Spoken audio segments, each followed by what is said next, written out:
can state our objectives for this study as improve pump efficiency at all 3 operating points and improve cavitation margin to be comparable to the separated configuration.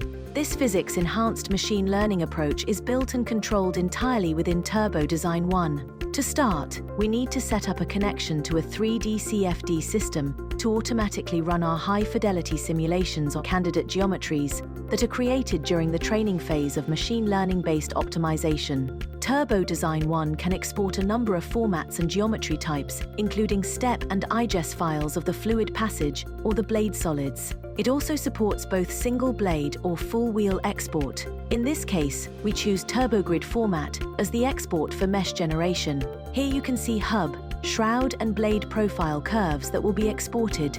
Now we define the method and settings of the CFD simulations. Several commercial CFD solvers are supported in this module.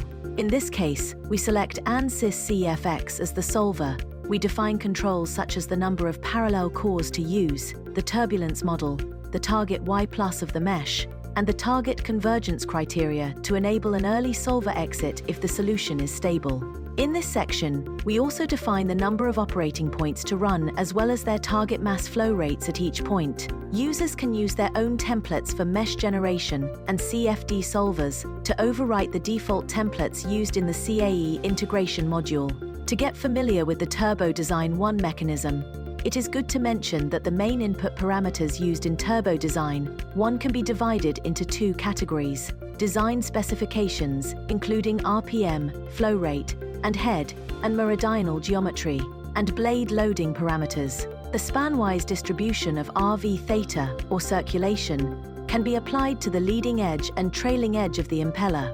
Moreover, stream-wise blade loading can be prescribed at different locations, such as the hub and shroud sections. Finally, the integrated inviscid solver in Turbo Design 1 will calculate and generate the 3D blade geometry and performance outputs, such as the static pressure and relative velocity distributions. For more information on how 3D inverse design and blade loading work to produce effective turbo machinery solutions, you can take a look at our previous webinar, Blade Loading, Inverse Design and Shape Parameterization, available on our website. Now we define the inputs to the optimizer. Because we can leverage the power of the 3D inverse design method, our inputs are blade loading parameters. These directly control the flow field physics. The 3D blade shape is then generated through the inverse solver solution.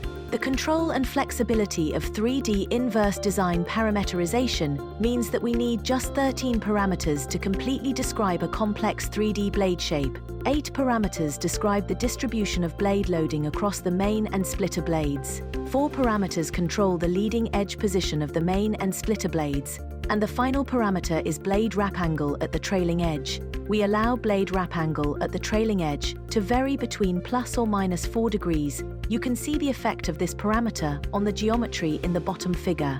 Turbo Design 1 contains a machine learning model to estimate the lower and upper limits of the design variables so that you do not have to guess. We have 2 models for this to have maximum feasible solutions and convergence in the optimization. Estimate input ranges is quick and gives a moderately robust bounding of the design space. Optimize input ranges takes a little longer in the pre-process, but provides a very robust estimation of upper and lower limits. With just 13 input parameters, we can achieve an incredible amount of geometric variation. The geometries vary significantly in their leading edge shape, throat area, trailing edge geometry, and wrap angle. This gives us a highly diversified design space, which maximizes our chances of uncovering a truly global optimal design. Shown here is a small subset of the full design matrix we explored in the optimization. The throat area is constrained to match the BEP at the design point. This ensures that we don't shift the pump characteristic to the left or right. Based on the defined constraints, the throat can be changed by only 10% compared to the baseline separated design. This can also help to mitigate the early cavitation inception phenomenon by controlling the flow acceleration in the front part of the blade passage. Our objective functions are set to maximize pump stage efficiency across all 3 operational points: part load, rated, and overload. Simultaneously, we want to maximize the minimum static pressure on the blade surface, which is a parameter calculated by the Turbo Design 1 inviscid solver.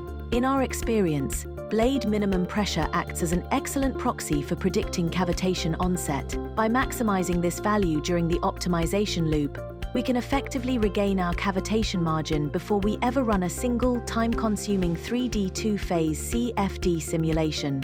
Finally, we just need to configure the optimization settings. In the optimization module, 55 training points will be used in the initial design matrix. Then an additional 25 points will be added to the matrix to further refine the location of the Pareto front. A really useful feature allows you to submit the entire optimization process to a remote machine or cluster, if you have one available. Selecting Run on the optimization item in the feature tree will kick off the entire study. All the meshing, pre-processing, solving, candidate generation and selection, and post-processing phases are automatically handled by Turbo Design 1 from this point. The next time the user needs to interact with the system is to look at results.